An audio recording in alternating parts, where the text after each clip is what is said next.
Tropical storm Helene is spinning through the southeast this afternoon, causing flash flood emergencies in some areas.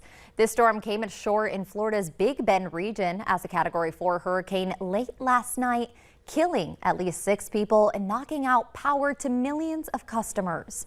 Tom Hansen has the latest from Tallahassee. A giant tree into an apartment building in Tallahassee and boats in the front yards in Treasure Island. Daylight revealed scenes of utter destruction along Florida's Gulf Coast. The early reports we've received is that the damage in those counties that were really in the eye of the storm has exceeded the damage of Idalia and Debbie combined.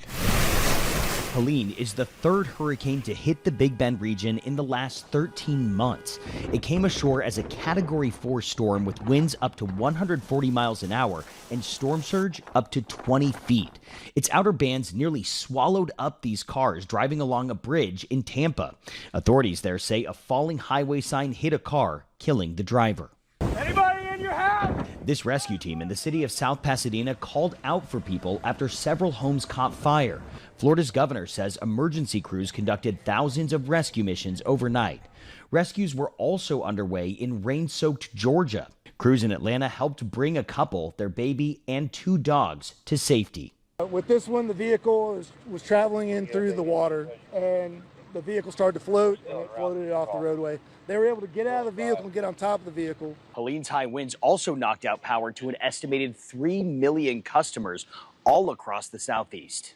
Farther north in the Carolinas, Helene is causing life-threatening flooding, especially in mountainous areas. Forecasters expect the large system will continue to weaken through the day.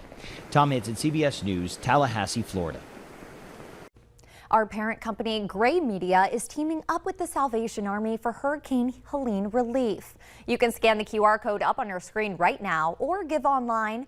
We have all the information posted right on our free VNL News app.